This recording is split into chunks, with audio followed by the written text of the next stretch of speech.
So it's 20 to 6. And I have more lights on. You can see it's really dark out. It's still just raining and raining. And there's periodically thunder. But it's weird. And it's weird, I don't know. It's weird how I can like feel that, I don't know. It's just weird. There's just lots of weird stuff. And Monty's sick or something. I don't know what's up with him. It was yesterday. Yeah, I don't know. It seemed like he was kind of tired and it kept sleeping a lot. And then we went for a walk. I told him he didn't have to go, but he really wanted to go. So I took him with us. And he seemed to be a little bit more tired, but he goes, he keeps up with them. And then there was a couple of times where he went and he just was like sitting and like staring or something, where I was like, man, maybe he's got like dementia, maybe he's a lot older. Like, I don't know, it's so hard to tell. And then last night, because I was trying to think, because it seems like there was something else, because he ate his dinner, but he didn't finish it. And then when we went to bed, because then they were all sleeping again. So like it was like 7 o'clock, and I was like, I better get to sleep. And so then slept till midnight. I was like, oh my, I was so excited. I thought, okay, well maybe he's doing way better. Maybe it was kind of nerves and stuff while he was getting up and drinking and going pee every hour. And I said, maybe he's like more relaxed now. And so then I think Stella wanted to go out or something. So I took her, or I let her out. So then he got up and he went out. And he did a weird thing of like trying to pee on the porch. And I was like, no, like, so I took him, put him down. And he seems kind of like a little clumsy, like he's kind of like stumbly. But maybe, that could be just.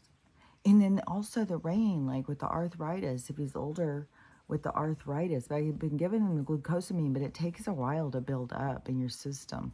I'm sure he hasn't been taking stuff for however long. Like, I don't know, like if it is his owner died and they just put him out and he's just out there like some little old dog and doesn't know what to do, and he's trying to eat and trying to survive, getting attacked. So he seems like really depressed, 100%. I thought he seemed depressed and stressed out since he came. But then, but he's just the sweetest.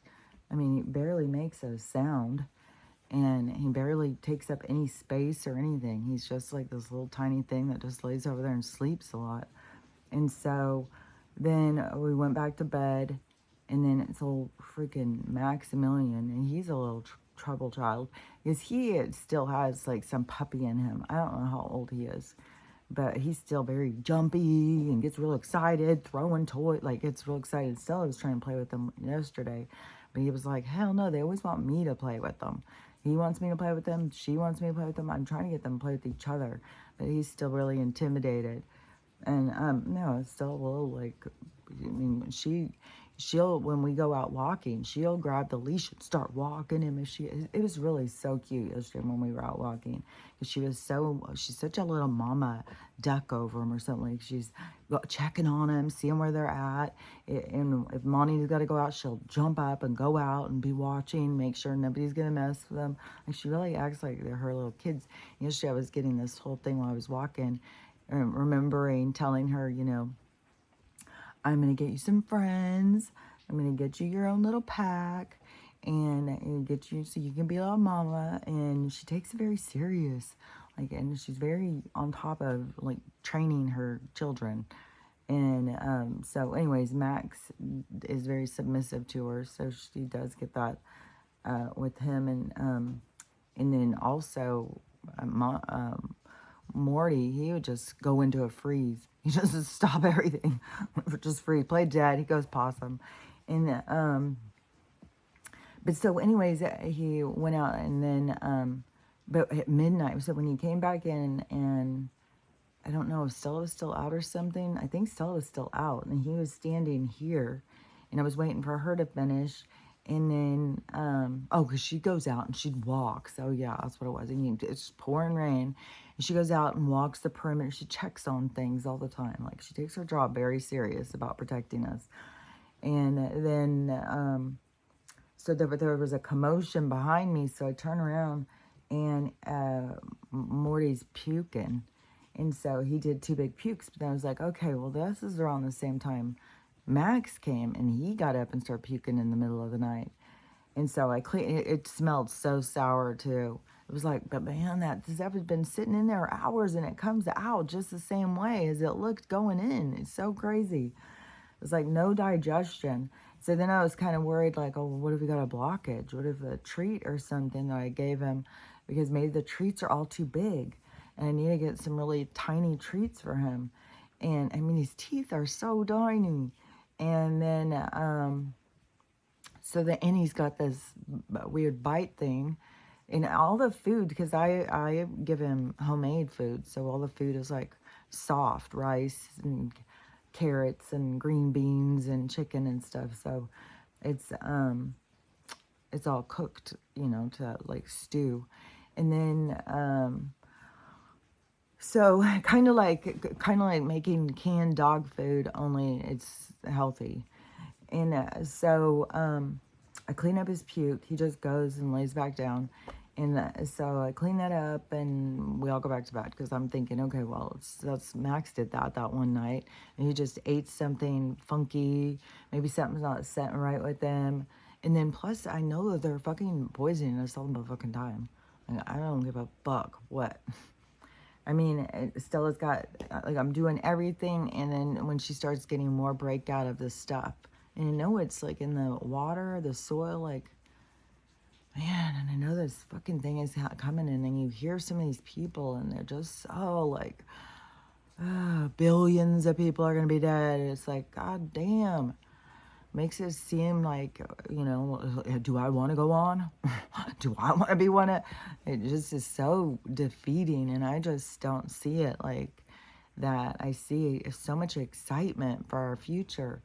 It's like, I'm telling you, it's like going from the Flintstones to the Jetsons, but it's going not just from the Flintstones, because if the Flintstones had to be kept in a lab and controlled and not allowed to move around and just have to work all the time. So it's extreme. And we're going to go into such mass freedom and our birthright of being earthlings and everything that we were birthed to have as a part of our experience, and that they try and make us pay for our experience. They try and use our energy, and then they give us some monetary device that we begin to treasure and worship. There's so much here, what is that, idol worship, and it is like artificial idol worship. I can see why it says that in the Bible, but the thing is about the Bible is there's so much twisting of information, but there's truth in things too, and you shouldn't be just idol worshiping, because it makes you, anytime you do something against what you want to do for somebody else, that's where your lesson is. That's what you're there to learn. Is when you're putting other people ahead of you, above you. And that doesn't mean to not be in service. Like, I'm in service all the time, but I don't put other people's beliefs ahead of mine. If I believe something, I go with what I believe, not because, I want to be friends with them, and, so I'm just going to go along with what they say. And so many people do that. They put themselves aside for partners, for jobs, and that's when you're selling out, when you're selling your soul out. You're not being true to you. And so that is, that's your lesson right there. That's where you are, to take notice of these things, because they will build pain and suffering. And there's this video I saw yesterday. Well, let me finish with Morty real quick. So then when we got up, he's just totally lethargic, and I could still just be this not eating. And I got some honey and I put it on his gums to see, like if he's diabetic and he's going into some kind of ketoacidosis thing. If I put sugar it should raise him back up and give him some energy where he'd pop up and I'd be like, okay, I gotta get him seen for this. But it didn't do anything. And I tried giving him some cottage cheese, and he ate like I think a couple little nibbles of it. And then but he's just really lethargic. And he drank a little bit of water, but not anything like what he was drinking. And so I don't know. Like when it was the middle of the night, I was getting this idea, like if his person died, that this person is right. Oh, it's gonna make me cry. It's waiting. Gets me so.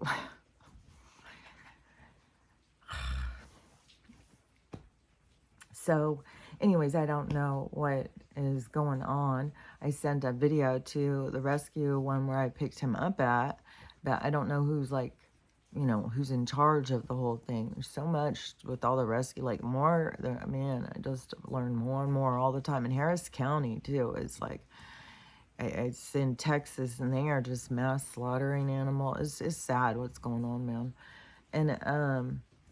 And people are trying to adopt him in there. It's really horrible. And I know it's going on in a bunch of places. And the people who are doing it, following orders and stuff, it's going to be like, it's going to come back on you. Your soul's not going to go and blame somebody else, because that is not what a soul does. A soul takes responsibility. When everybody's soul comes on, they're going to be taking responsibility for things that they didn't realize they were going to be taking responsibility for. And it's going to eat them up alive. And it's going to be very difficult. So, anyways, I'm just going to be watching him. I don't know if he's, leaving. And I can't believe how emotional I keep feeling. Like, God. And then, if he, and then I don't want to, like, go and take some dog, especially on the spiritual sense, if he's trying to pass and go, and then go take him down, let him jack him up on a bunch of drugs and steroids and stuff. So he's just like, it's like, let him go in peace, man. Just let him have it, And I felt his tummy. I don't feel any kind of bloating, so I don't think it is some kind of blockage. He was pooping great yesterday. I haven't seen him poop yet today, but now he hasn't eaten, and he puked. And so then I was like, oh, could he have a blockage? But so I'm just going to keep watching him and watching the things. And if there does seem to be like an emergency, like bloat starts happening, like his stomach starts bloating up, or something, I'll go and take him, and get, because they can do a surgery to remove any kind of blockage.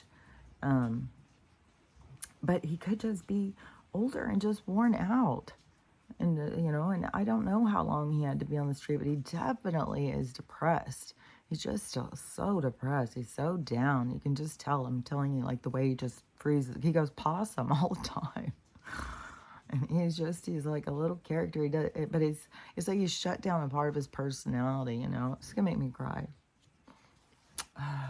And just like with his little wounds on him, and just seeing this little, all these little dogs, and there's just so many, like street dog life is rough anyways, That's why I would say we need to be compassionate to the homeless animals, just like as we would feed birds and stuff.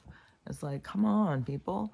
And then it makes way more sense to me than just going and killing them. And then there's some huge rabbit thing going. They just got all these rabbits, so they're looking for a place for people to take all these rabbits. Rabbit place got out of control, and they couldn't handle it anymore, so they called the Humane Society or something, or whatever, some organization. And then they're saying like they've got all these hundreds of rabbits or something. I was gonna say thousands. I don't know. It's a lot of rabbits. And so some of them are sick and stuff, and they're trying to go through them or whatever. And I think they're asking for money. Everybody's always asking for money. And all these people who like me.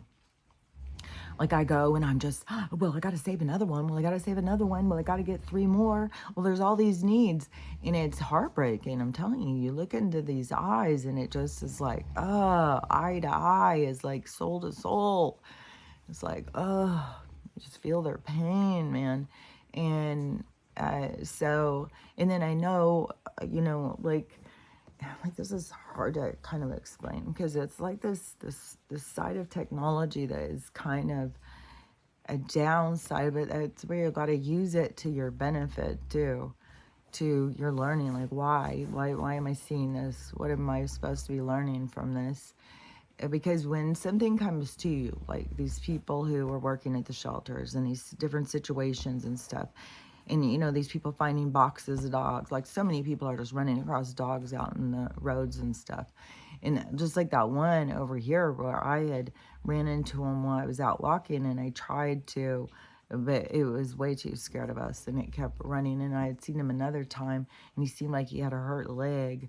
But then it's like, I don't know, somebody dumped him, but I had never seen him since. So he probably was on somebody's porch that felt more safe. Maybe they helped him or something, but right after that, like, it's like, well, should I have done more? Should I have done more? And then right after that, I see a tarot girl that I follow, and she had ran across the dog just like what I did. And so she was trying to get it, and it's just, she's doing all this stuff, and she falls and splits her face all open, has to go get stitches and stuff. It was like not just like a little cut. No, she like got several. Like, she really bit it. And then, so she had to go get stitches, and while she was doing her tarot, she had stuff on her, big bandages and stuff it was a few months ago. It was right after I had seen that one, but that was like a message to me, is like, no, it's not supposed to be that hard. When something comes to you, you don't have to hurt yourself. If it's going away from you, then it's not coming to you. Things come to you. And so, like, people are having, good crazy things. People are having dogs show up in their living rooms, in their beds, in their yards, all sorts of stuff. So it's, and if you're running off this dog, that is a soul that's coming to you. And then that may be the side of yourself you're going to see, that you don't have compassion or empathy, and you're going to run off, and then you may see them hit by a car, and that may be the thing that gets you to be like, oh my gosh, I should have let that dog stay in my yard or something. Like, all different people have all different lessons, and it's so variable. And so, that's just an example. And on this one with that I was going to say a minute ago about this girl. And so she's at, let me think, Anthropologie, which I love Anthropologie. And I didn't know that they didn't have plus sizes, but I know, like, there's a lot of stores, like boutique-y kind of stores, that don't carry plus sizes. And back when I was a teenager, this is one of the things that, fed into my illusion of my own body dysmorphia, was when, because it's really weird, because I get these flashes all the time of what it's like to be inside and looking out. You don't see yourself the same as people looking at you. And it's weird, because you get reactions from the people looking at you, but there's things that aren't in alignment. It's weird. And so but at this time, there was only like a few stores. Like I said, there was like Montgomery Ward, Sears, JCPenney's, Kmart, and that is where, mostly everybody went and got their clothes for school and stuff. And it would be kind of like in the, there would have been more high fat, because there was a Neiman Marcus in Texas. But see, I don't think there was like Neiman Marcus's all over the place. But there was, but I was thinking, because, like, if you got your clothes at Kmart, it wasn't like looked down on, but it seems like if you got your kids, like, if you got your school clothes at Montgomery Ward's, it was like you knew you like got more fancier clothes or something. Or Penny's, JCPenney's, that was real like uppity. Like, whoa, you got JCPenney's clothes? Because when I was just getting my kids JCPenney's clothes for their school, because they would have the best sales, and I would be getting them school clothes. They didn't know, like, to me, that's like, fuck, man, that's good stuff. Like, because back when we were in school, and my mom's taking us to Kmart, and then I'm getting all these, and Sears too. There was Sears, and And so anyways, there was definitely, like there would be some girls that would be wearing a certain thing and be like, oh, that's so cute. Where did you get that? Oh, I got it at J.C. Penney's. I got it. So anyways, but there started being, there was a mall that opened up. There started being like little stores and stuff. And Valley View Mall had opened, and there was little boutiques and stuff. And but there wasn't tons like how there is now. And there was one, and the name of the store was 579. That was the only. It only had small sizes. That had zeros, ones. I think there was twos and threes. And a nine, what a nine is then was what a six is now. So if you wore a 9 then, you wear a 6 now if your size is the same. And so it's the way they changed it. One thing I've noticed, especially now, like when I, was implanted, I had to get bigger shirts. But now that I'm explanted and I got to get shirts, and I had seen this video, this girl talking about this, and I thought, what?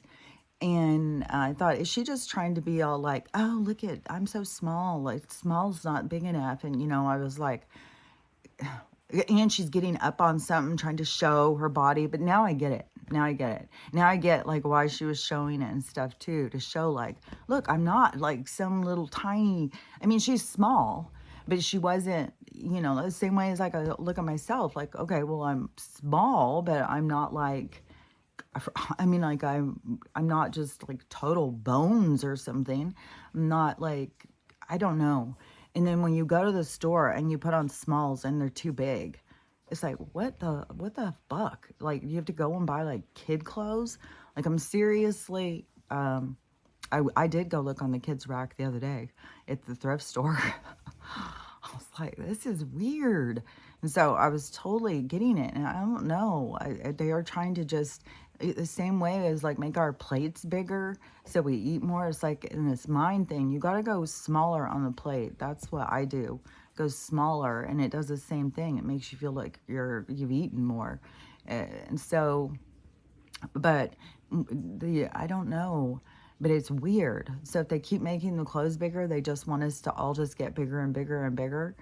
But anyways, so back then though, it was like, fuck.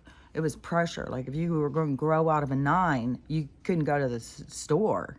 It was like shit. It was pressure, and I couldn't fit in all of those clothes. Like when I was growing, I went from a 7 to a 9 real quick.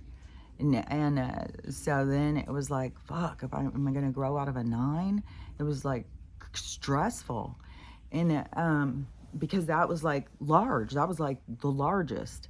And so, I get the stress of going to a store and feeling like you can't fit in the clothes. It was very stressful back then, and the clothes were way smaller, which, that puts certain things into our minds. So when you go to an older generation and you think, oh, they've just body toxicity and all that stuff, it's like we were all programmed a certain way.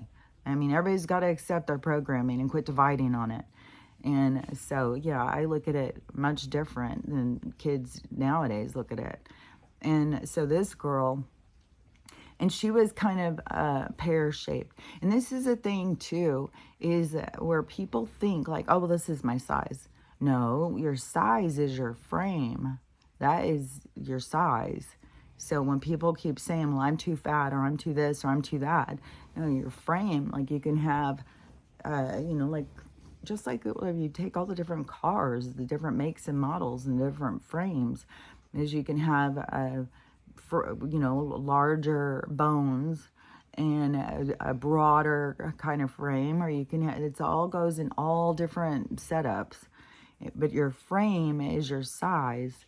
And then it's when you add on weight. And the sad thing is how many people, and I was seeing this so clear too, it was like I was getting this vision of how it worked.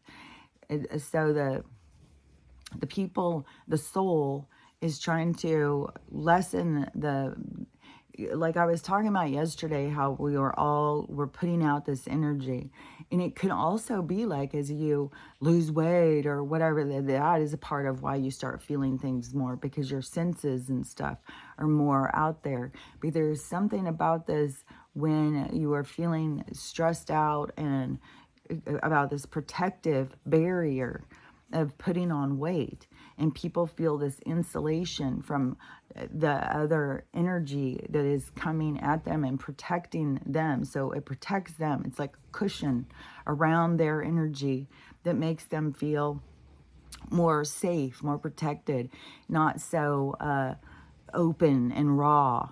And but the thing is it does the opposite effect. So inside, that makes them feel like that, but there's like this where they're not feeling the other people's energy so much, but then it ends up trapping them and holding them kind of stagnant or still inside. And so it it's weird too, because it's like the dark energy feeds off of this thing, because then it's like this whole thing starts going where it starts feeding you information to keep you more trapped, to keep you more isolated, because it can feed off of you, so it doesn't want you to get attracted or attached to other beings and stuff. It wants you to just feed them. So if you so these people, they put on the weight and feel like, feel more safe, but then they feel more judged. They feel more like people are looking down on them. And it's all weird again, like the people who are inside can't tell their size, like how we look at them. They can look in mirrors and stuff, but everything in mirrors is distortion. What people are often looking for is reactions from other people. Like we're all looking at each other, like just the same thing as when they say a baby comes out and starts looking at the faces around them to see what is their environment. It's like we are trying to look out and trying to understand ourselves by looking into other people's faces. But you got to go inside. See, that's the thing. You got to go internal. How do you feel? How do you feel? You got to get uncomfortable in your feelings and put them out there and see. And that's the thing, is so many people are in this thing of trying to protect themselves, because when your feelings are senses are up at the surface, that it hurts. They feel raw, and things happen in their lives, and then but then it's and then they put this cushion on to protect themselves, but then once it's on, then it ends up being that they are what is it? It's like going so much faster now. Hold on a second, because it was making so much sense. So the people put on the weight because they're protecting themselves, but it's like it holds them in their pain and suffering. It's like building building a wall around you, instead of going through it. Like the first time somebody hurts our feelings, and we have this happen. It's a natural order of things. It's a natural order in development. And the first time somebody hurts our feelings, back in school, it can be back in home, it can be a sibling, it could be a parent, it could be anything. But at that point, and then we're not really to the point of self-development, like to go, like it's weird. Like I know that it's weird, like at 3 years old, when I'm in there having this back and forth talk with these beings about right and wrong and choices and stuff. So so then it makes me feel silly, because just saying that, because like I was doing it. And I think that we all have guidance that is there to help us, but it's when we're ready to listen. And a lot of people, I swear, they've just, it's almost like you're born, and then you you have your guides, and they're there talking to you and stuff like that, and then you well, I know, like, when you say stuff and people tell you, that's not real, like, you're crazy and stuff like that, that, I think some people turn it off. They turn away from it. They stop listening. They listen to the people tell them that that's crazy, it's not real. So they stop listening to their guidance. But I think it's there for you the whole time. But it's like people just turn it down. They stop listening. They start listening to the noise outside. And so, and I know I'm not the only one. Like, I know I'm not going to be the only person who's saying this. But there's going to be more people who have had this experience. They can try and explain it to the other people, because that's what, everything is about, is us all sharing our experiences so we can all learn from each other. And so it seems like to me that a lot of people just turned their backs on their guides because it was, and there's a lot more in the physical, like the metaphysical doesn't have the same pay, the quick pay. It's a slow roll, and there's a lot of trust. It's a lot deep. It's a lot more challenging, and so it's challenging in a different way. It's trippy though, because there's like, when you do get the payoff, it's like, whoa, like something, that you're thinking that you want, and you really want it, and then all of a sudden there it is. It's like, whoa, that is so crazy. But so anyways, back to this girl. And so this girl is at this Anthropologie store with her friends. So her and her girlfriends have all gone out shopping. So she's in the store doing a video showing how awkward she feels. That's how I saw her body, is because she was showing it, and she was showing how awkward she feels. And there's no talking, there's just words. And she's something like, POV of what it's like to go shopping with your friends when nothing fits you in the store. And I felt a lot of things about the whole thing, because I felt like, this girl, she thinks that this is her body, and it's not. This is her protective barrier to the rest of the world. She's built a wall around herself. And then also, when people do that, there's a lot of stuff that's putting people's metabolic out of whack. So it makes it where it's harder to lose weight. This one guy who is a trainer, and he does all these videos all the time, and he has lost over 100 pounds. I don't know how much weight he lost. All I just know is what he says is, if you have over 100 pounds to lose, don't be listening to these other people, because they're steering you wrong. It has everything to do with insulin, and it has everything to do with metabolic. And don't be counting calories. It's going to get you nowhere.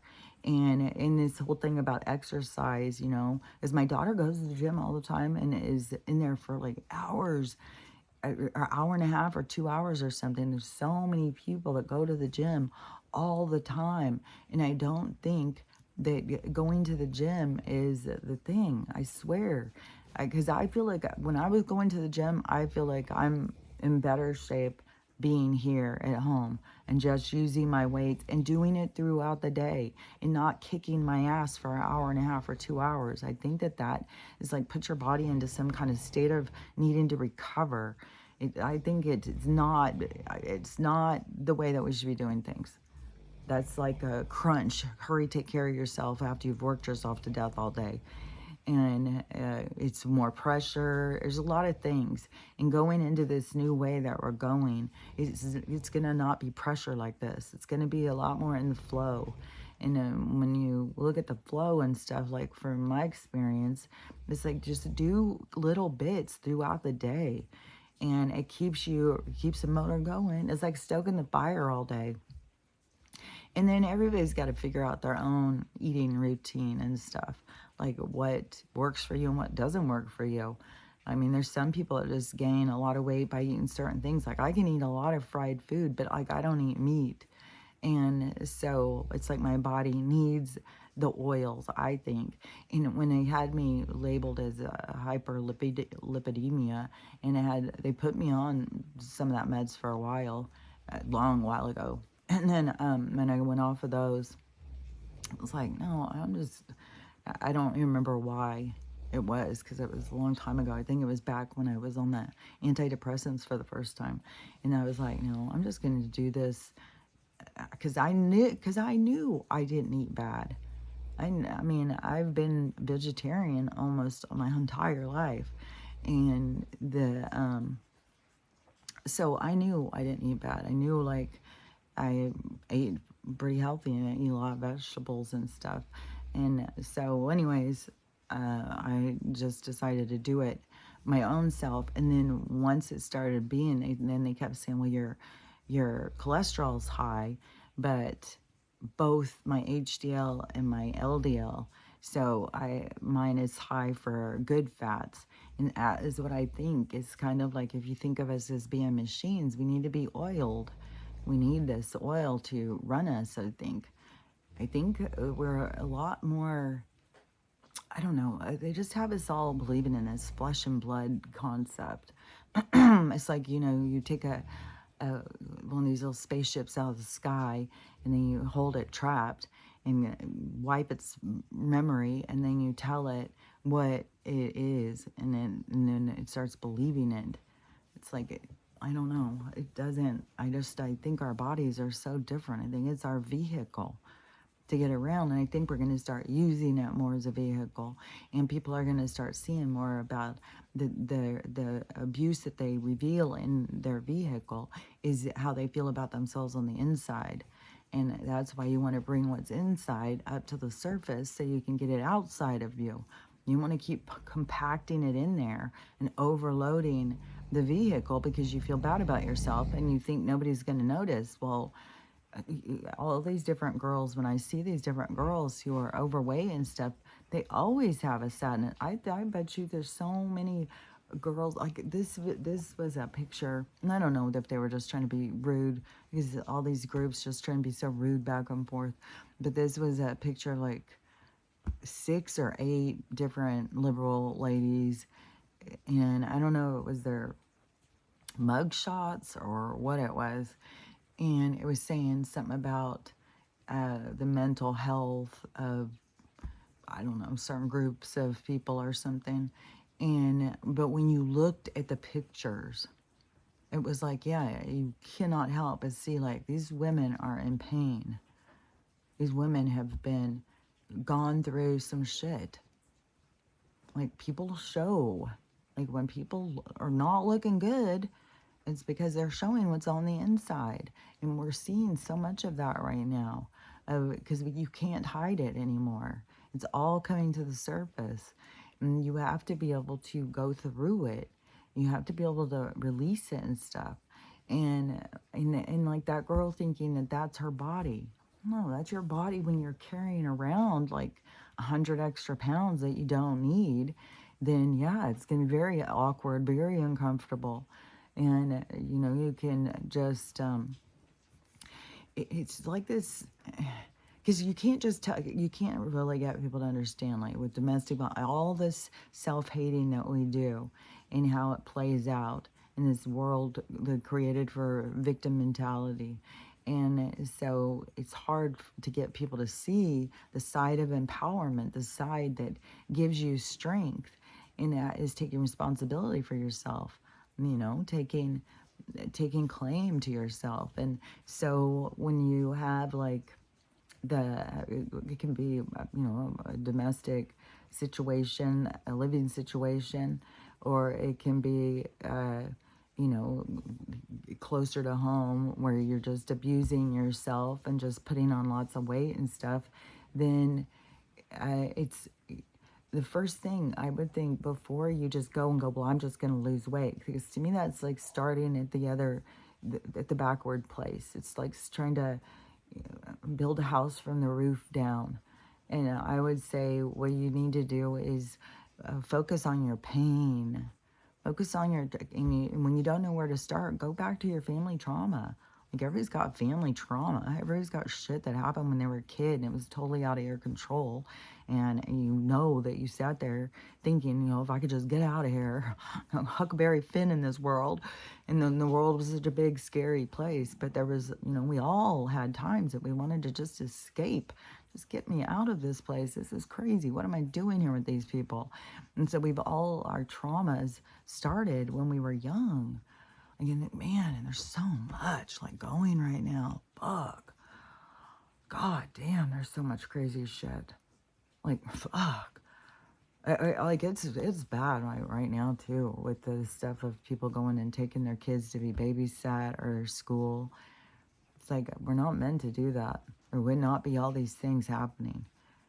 And that is to show us we're not meant to just go drop our kids off and have somebody else take care of them. It's fucking blowing up, man. It's fucking bad. It's horrible, the shit going down.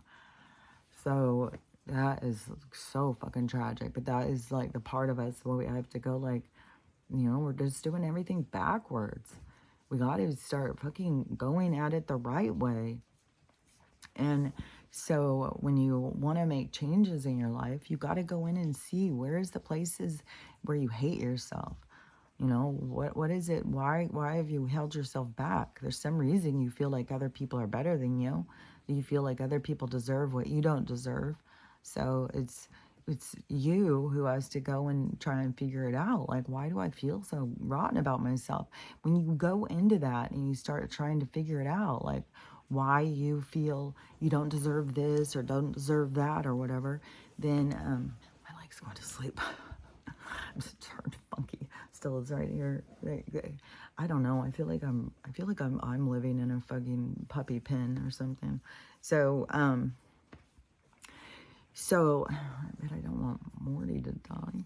Oh, because I was going to say, so like people, like if I go and I pile on all these animals and then I can't handle it, and then I start going online and asking people to give me donations. It's like, don't go past what you can't deal with. And then don't make it somebody else's problem. These are parts of the thing that we're having to learn. That's why I said all these people keep going out begging people, fix my problems, fix my problems, fix my problems. It's like, you're just right now adding shit on yourself.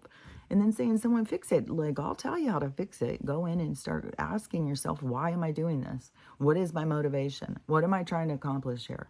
What am I trying to do? What am I trying to get? Why am I trying to do more than I can do? And then asking or expecting other people to solve it for me. Like, all these things are where you need to backpedal and start seeing, like, you're trying to fucking do the roof before you did the foundation. Like, people have got to get in and see what's driving them. Like, they're trying to do things to make themselves feel better, but they're overwhelming themselves. And it can be in all different things. Like, some people overwhelm themselves just by getting married. Some people overwhelm themselves by, you know, having kids, by having pets. Like, all different things are, you know, too much for people. Like that one lady, like fucking three-year-old pushed you that hard that you lost your, like, but it's not just her. I mean, it just stood out so much because they were so beautiful, like extremely beautiful people. And I just know that we have this thing of looking at beautiful people thinking like, oh, well, they've got it all figured out. And then you don't see this ugly side of them that comes out, because we all have a good side and a bad side. And you know, we're all trying to find balance. And I think a lot of us are a lot closer in the range. And then you have people who are way out there, just like, you know, you got to get control of your impulses. You got to get control of what drives you, and figure out how to control yourself emotionally, when to catch yourself and tell yourself it's time to walk away, it's time to go take a break. It's, you know, that's you. You got to monitor yourself. It's not the other person that's causing it. The 3-year-old didn't cause you to lose your mind. You couldn't control your mind. You couldn't figure anything else out, which is also, that's the thing about the sign of intelligence. Supposedly what they're monitoring or trying to test on the IQ is how much of a problem solver you are, how resilient you are. You know, if you run into a problem, does that just knock you down and it's like, well, that's it. There's a problem. Can't do a thing about it. Or do you see a problem and go, okay, wait, let's just shift gears and let's figure out how to get around this problem, because we can go up it, we can go around it, we can go under it, we can go over it. There's a lot of different things we can do. Let's figure it out. Let's problem solve this. And that is a sign of higher intelligence. And, you know, and I had seen this in action, because my last husband, he was the really huge guy, and he would run into a problem, and especially in the physical, like, I don't know in his mental, but it was the physical that I would see all the time. He would run into a problem. He would not even stop and try and problem solve or anything. He would just try and use his muscle and strength and just like power throw, like it was crazy. It was like fucking what the caveman is going on here? Like stop and think about it. Like you can, turn this way, go this way, try this, try that. Like try something different. But it's your ability to be able to control yourself in that aspect, to stop yourself and think, okay, wait, okay, I'm getting myself all worked up. Or, like this guy who just got busted at the fucking Home Depot. He's fucking stalking on this girl at the store. Oh my, I think it was the Home Depot. It was so fucking creepy. He's already up when she's at the counter with her mom. He's up there like talking to her and she has Mickey Mouse ears on and he's telling her how pretty she is and stuff. He's the creepiest looking old fucking man. And then he starts going around following them all through the store, watching them. They've got it all on camera and stuff. And then I don't know if he already had a record or whatever. I mean, this stuff is all just, like the roaches are out. The lights are on. They're everywhere. It's fucking disgusting. It is like so, and to me, it's just like, when you first have your weird, strange impulse to do something weird, you need to stop yourself and get control at that point. Like, I don't know how these people have gotten so out of control. It's so sick. That's like like the sickness in our world. There's no mistaking with how much disease keeps coming too. Because now they want to close down some cities or like make them not be able to go outside their house. They can't make decisions for themselves because there's mosquitoes that could get them. So, and this is so serious. Like, with all of the fucking shit that you guys are fucking loading us down with, it's all goddamn serious, isn't it? The more with the outbreak with the AIDS, more of the outbreak with the monkey thing, and they're putting up weird fucking statues in places. Like this statue that they just put up in, I think both of these ones are in Texas, or maybe in Louisiana. I don't know, but this one statue is a monkey that looks like it's got the blisters all over it, and it's standing out there. But the thing that is so outrageous about it is it has like this, about a penis is about 12 inches long sticking out. I was like, why would we put statues like that around a city? Like, why would I just was getting a flash of some other things. Oh yeah, because it was because I have been talking about the Indians and the tribes and stuff, and then these people coming over on the ships, and these European people coming over, to take over and kill them all and tell them they're not civilized. And it was a video showing his face. It was way up close. It had all this white powder, all this makeup on. It looked so fucking, like a drag queen that had been out all night and just got up in the morning after drinking all night and just makeup all smeared in this whacked out wig hair thing. And it said, imagine being an indigenous person at that time and this is what shows up at your door. It's like, God damn. Yeah. You're not civilized. Because we don't put on makeup and like go around like you. But there's some tribes that did wear like makeup and stuff, like, but theirs isn't. I mean, there's all different periods of time. There's all different, like, no shame, like whatever lives what we've all lived, because there's somebody, giving life to all of these different lives, and we've all lived all these weird lives, and we're all living the counterbalance of all these weird lives. So, it's just, it's like totally true. They're all just like these natural, these crazy looking people show up all dressed up.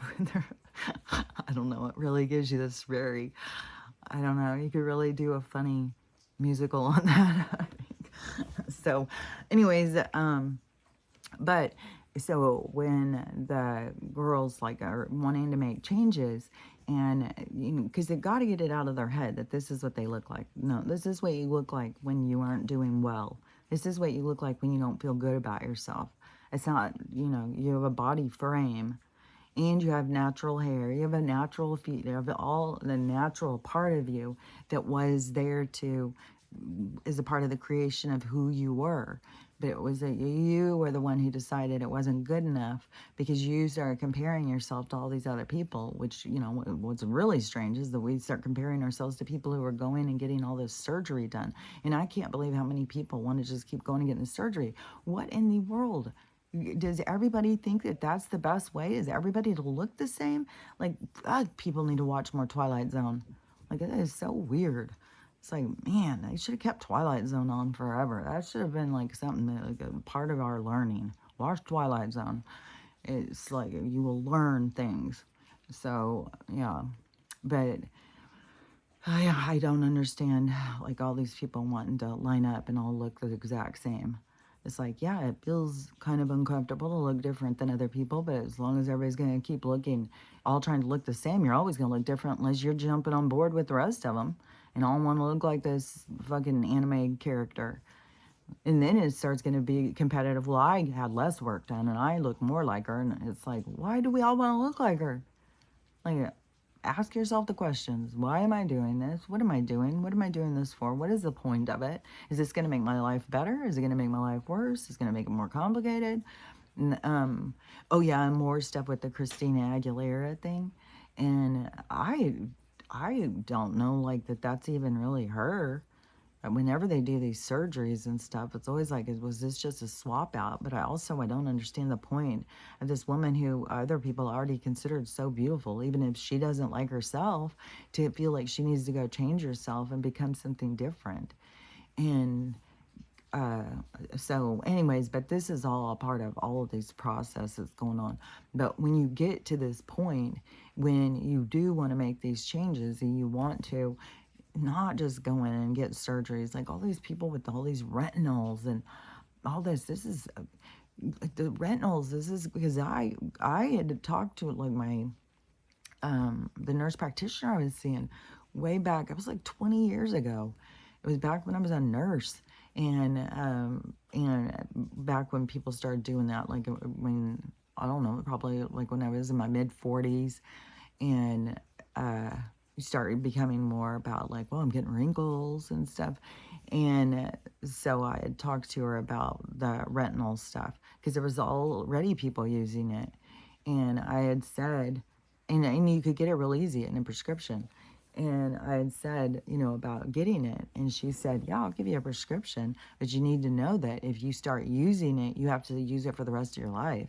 You can't ever stop. As soon as you stop, it makes your skin addicted. And as soon as you stop using it, it it just accelerates. So you would, like, if you used it for 10 years and you stopped using it, then all of a sudden you would have 10 years that would age real quick. And so, and if it's doing stuff like that, then it's got to be doing more than that. So I didn't ever do it, but I did. Like, I'm not all perfect, because I did do Botox, and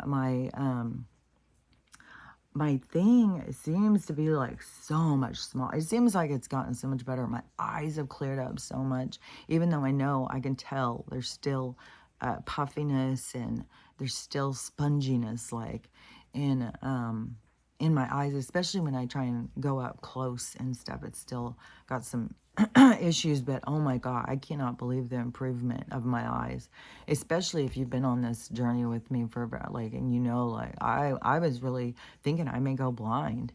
I mean, my eyes were so bad with after the laser treatment and stuff. Oh my gosh, and all of these giant things, I couldn't see past them. It was and then the film over my eyes, which now that I'm doing the black seed oil, now I see it as like this mucosa that is trying to protect my eyes, probably from, it could be even from the goddamn laser thing. I'm so mad at myself for doing that. So mad at myself. And there's people, and I had LASIK surgery too, don't forget. And there is people right now who are having bad things from LASIK, and they're all killing themselves. Like, there's mass people killing themselves because of the problems with their eyes. And for how far I've come, it's like, people, you don't have to kill yourself. There's things you can do. There's natural things. Don't get caught up in their bullshit. There's so many things, like, just start doing castor oil on your eyes and stuff. That's something that is helping a lot of people just with that.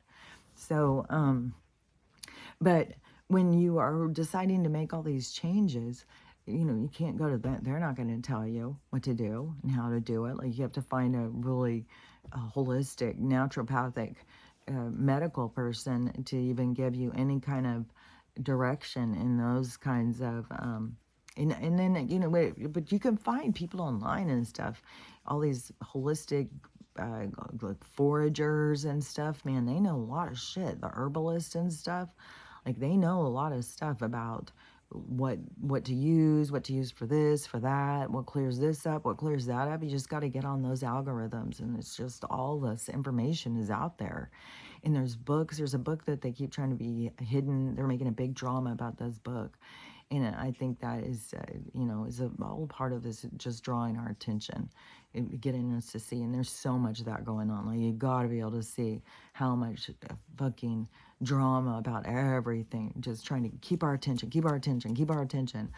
It's like, what are we? Just the most, like, keep our attention 1 second, and we just drove back off, get caught back up in our stuff. So it's just like bam, bam, bam, bam, bam, bam. There's so much going on, man. And but when you were wanting to make changes, like to your weight or whatever it is, go into your emotional part of you first. Go into the parts of you that you're trying to hide from, the parts of you that you may think makes you a weak person, makes you, sad and not, whatever it is, however you look down on yourself. You know what you say. You know what your self-talk is. You know how you talk to yourself and treat yourself. Like, I can just bet it's something that's not nice. It's abusive.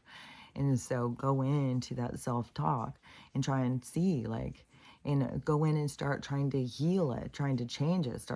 Just try and tell yourself good stuff about yourself. Try and build yourself up and see, things will come up. Oh, yeah, you think you're good because remember when you were babysitting and you were 12 years old, and remember you, I don't know, did something mean or whatever, like, they'll pull you back to some kind of thing.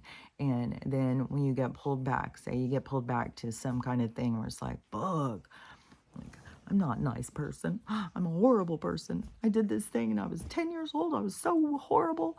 And go in and try and remember, like, what was your motivation? Why were you doing that? Because that, when you go in deeper to it, that's when you will have a resolution where you will feel more like empathetic to yourself. Like, oh, yeah, man. Yeah, I was feeling horrible. Somebody did that to me. And I thought, it can be so many different things. But that's where you got to find this empathy to yourself, of, compassion for you. And how many of people who have no compassion for themselves have all the compassion for everybody else? They'll bend over backwards to help somebody else, but they won't do shit for themselves.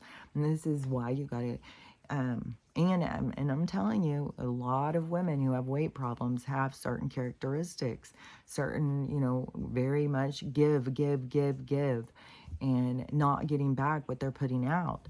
But that is like where, getting better boundaries and not giving, and feeling better about yourself. So you're not trying to get something from somebody else, because they're always going to disappoint you. People are always going to disappoint you when you're trying to get something from them. You have to be able to learn how to give it to yourself and how to give back to you.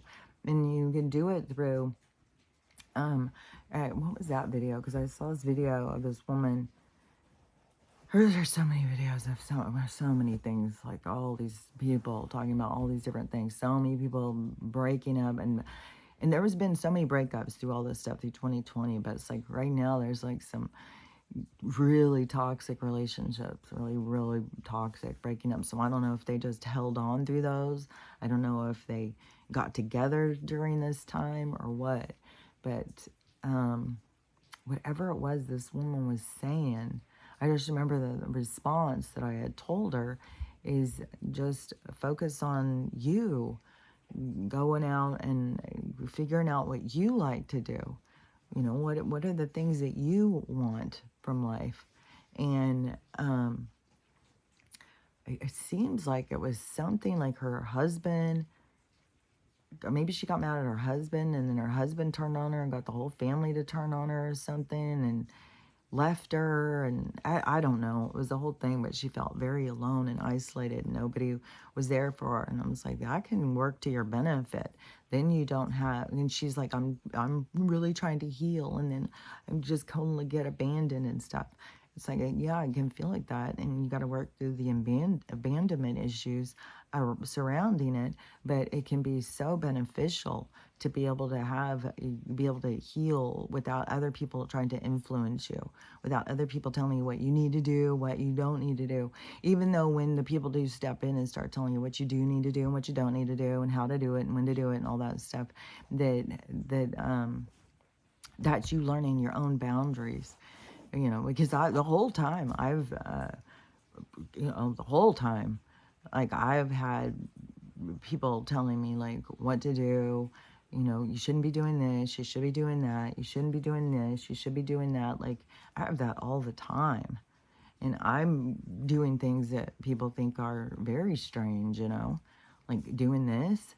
There's a lot of people think, like, what are you trying to accomplish here? What are you doing? But they don't understand, and they don't understand the emotional, the drive from inside of me, the guidance that is like, you gotta, it's like every day, it's like there's a huge motivation to get out there and talk and to get people to listen.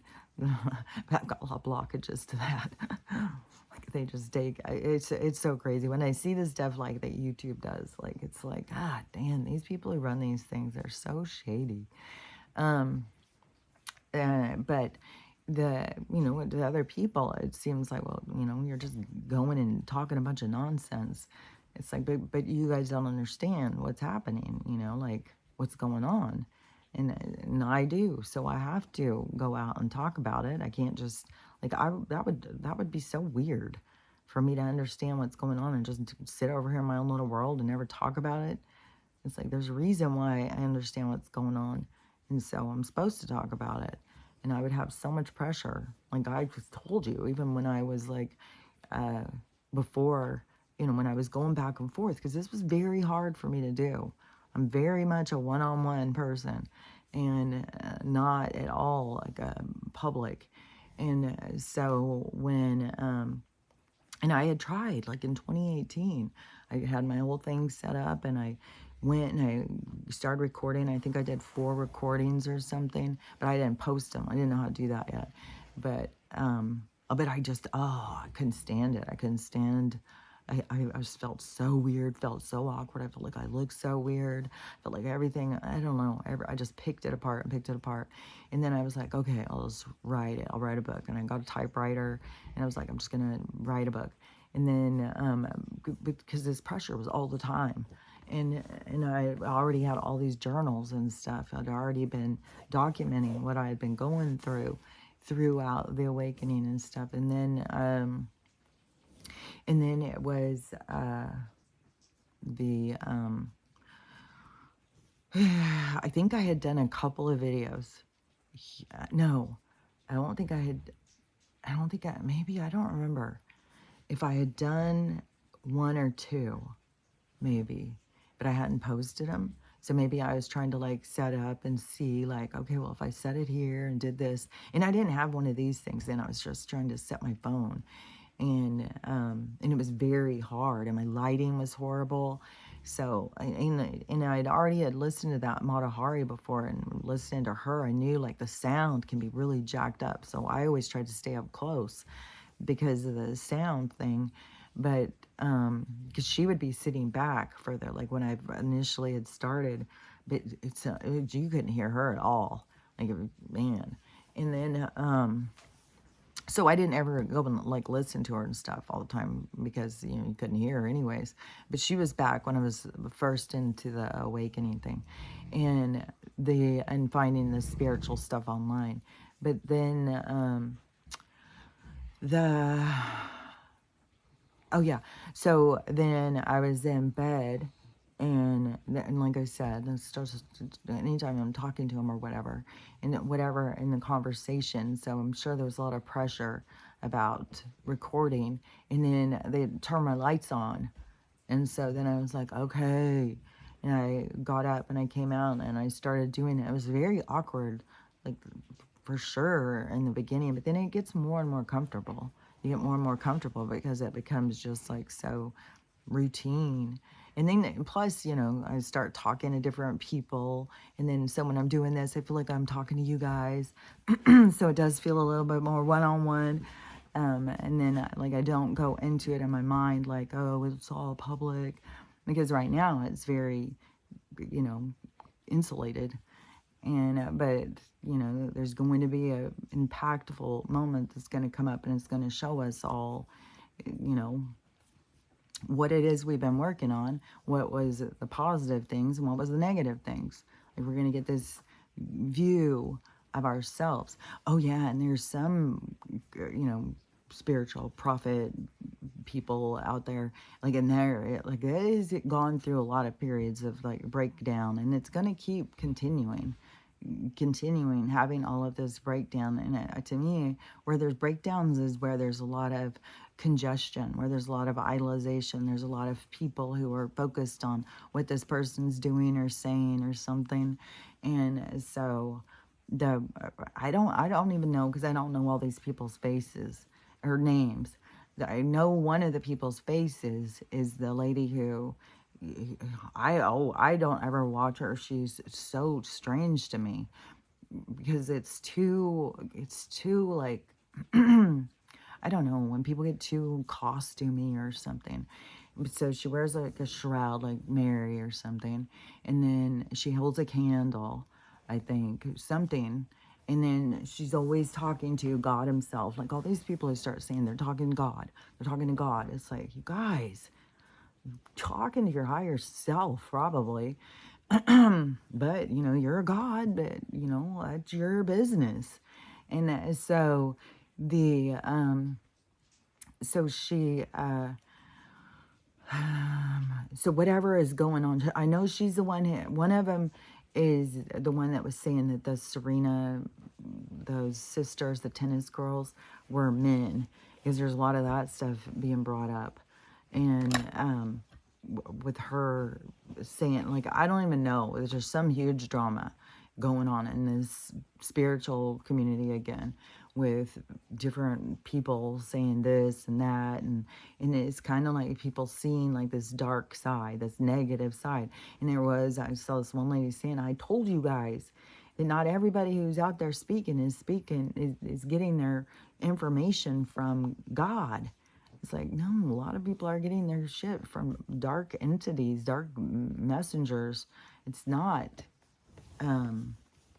it's not God. And so, but each person, like what I've said, wherever you're hung up, wherever you're listening, is going to be showing things all the time. Is going to be more and more revealed. And it's like there'll be more stuff revealed on me. Like, this is like, I'm here for the show too, so we'll see. We'll see where it's all going. But anyways, but that is what it's all about. It's like this moving us into the sand. It's kind of like I said, it's kind of like we're all locking in our answers on the way there. And so the things that are happening are getting us to lock in and see the sides of ourselves. And then when everything, like the lights come on and the mirrors in front of you, then you're going to see these sides of yourself that you didn't realize before.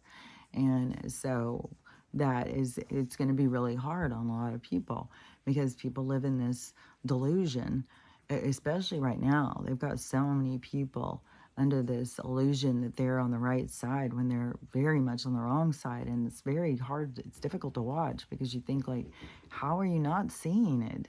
How do you not see it? But that is where their soul is going to, this is their, for their soul to see, that's their learning, whatever is going on. So there's so much stuff playing out and all this stuff, but this is all about the awakening. Everything is about that. And yeah, there's going to be huge changes. There's going to be changes to our medical. There's going to be changes to the money. There's going to be changes to the control that these people have over us. Somebody made a good point too, because at this convention, they're making all this stuff about abortion, and we're going to do this and we're going to do that. And then somebody did a video and said, they keep talking about this and saying Trump's going to try and take this and try and take that. It's already been done by the justices. They already said it's not federal. The federal government can't tell you what to do about this. And so many people lost their minds. But see how they keep that ball in the air when it makes no sense. But there's so many people who follow along with this agenda that these blue people are talking about.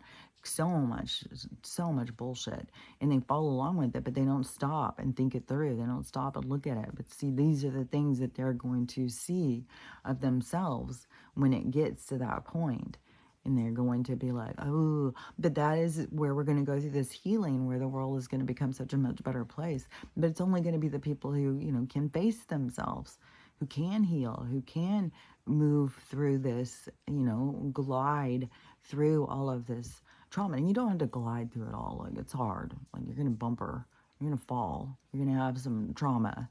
Like, it's difficult, all this healing and facing yourself and letting everything fall apart and letting go of things. It's very difficult. So, but you got to, figure out how to just glide through it. Just let things, just let it go.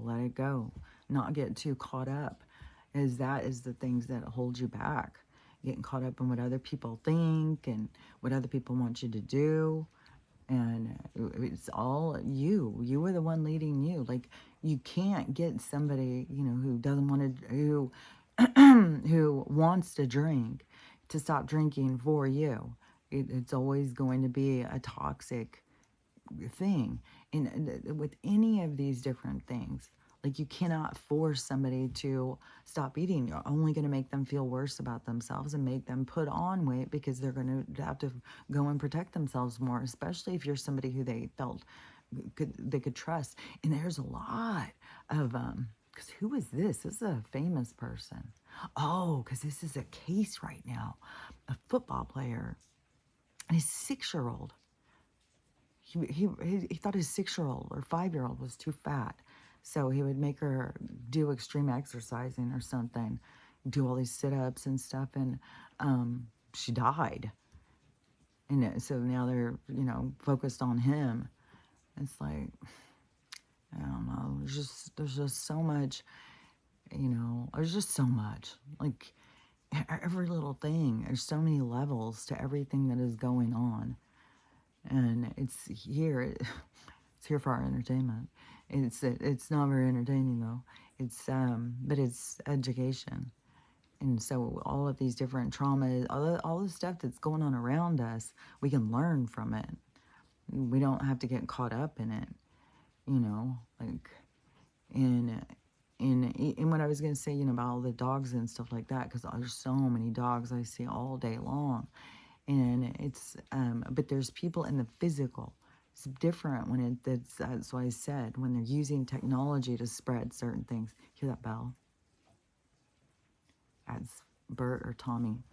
One of those cats. Go home, Bert. Stella, she'll go run out there. Oh, I'll get you, Bert. And then Max will go running out there. Bert! Bert goes out there and tries to he does eat the fucking birds and shit. Like, he's a predator. So anyways, but, that's what everything is going on. And it's just sad. It's heartbreaking to see, these, like the girl, she's just feeling so bad about herself. It's like, but as soon as she chooses her, as soon as she starts loving herself, she's going to start feeling good about herself. It's not anything about her weight. It's never about the weight. People think it's about that. It's about this self-loathing. It's about you not feeling good about yourself, feeling like you're not good enough. So those are the things you want to heal. And then the weight's just going to start coming off. It'll come off in all different ways. Like, people, could be like, well, usually I like to eat a lot of ice cream in the evening, but all of a sudden I'm just not that interested in the ice cream anymore. It'll just happen naturally. It's not going to be something that you have to do, like what they try and say, like count your calories, go exercise for 2 hours, do this, do that.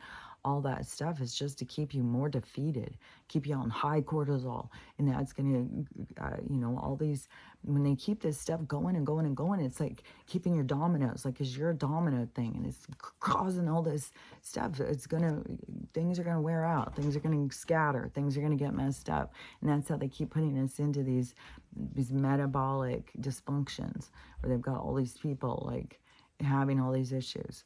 So everything, you can pull yourself back to you. Like I feel certain that these people who have the AIDSs, that they can figure out how to heal themselves.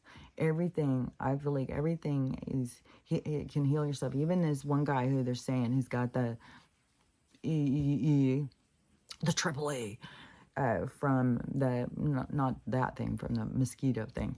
And so, and he's in this brain problem or whatever. Well, I had a brain problem.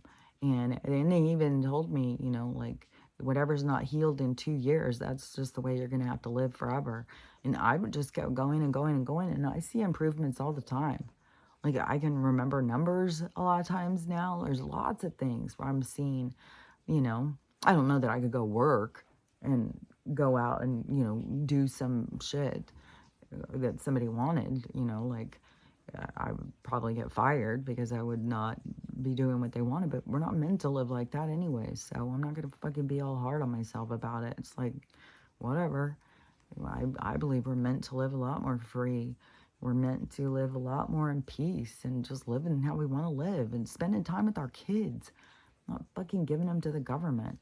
And the government's just trying to take more and more and more and give us less and less and less. And there's a lot more people who are pointing out all of the nonsense that is being spoken at this thing. So that gives high hopes, like all this nonsense going on over there is just really waking people up. Because that's the thing, is the more people that wake up and the more people that start turning in this direction of just wanting freedom and stuff, the more that it just starts coming faster and faster. And it's like, because whatever's going to happen is always going to happen. And it's always going to lead us to where we're going. And that's where we're going. We're going into this, it's the golden age. It's this whole thing. And it's on all different, it's not just a bunch of spiritual people who just all of a sudden came up with it one day. No, there's all sorts of things. You can go do all sorts of research, and it all shows. Even this Sargasara, when I saw about that, is when I first started hearing about the golden age and stuff like that. It's like, it's hard to imagine how's that going to go. But then when you start learning about the money, and you start learning about how the money works, how the system works, it's like, oh, well, everything's going to fall apart. That's how it's going to go down. Everything's going to fall apart. And we're going in a whole new direction. And so, and Nisargasara, that is what it's about. And it's about technology going in this whole new direction. So anyways, this is real. This is the realest thing that is going on in this world, is waking up to you and being true to you and not playing the victim, not being like, well, I can't fit in these clothes. If you want to fit in those clothes, you can fit in those clothes. Your body frame will fit in those clothes. Is it that, yeah, you've put on some insulation to protect yourself because you don't want to feel your pain, but you got to face your pain. And once you start facing your pain, you won't need the insulation, and the insulation will just start dropping off. So just, focus on you. That's this whole fucking thing, is about learning how to love yourself, love everyone, and how to have a loving day, because it's up to you. So do that, and I'll talk to you later. Bye.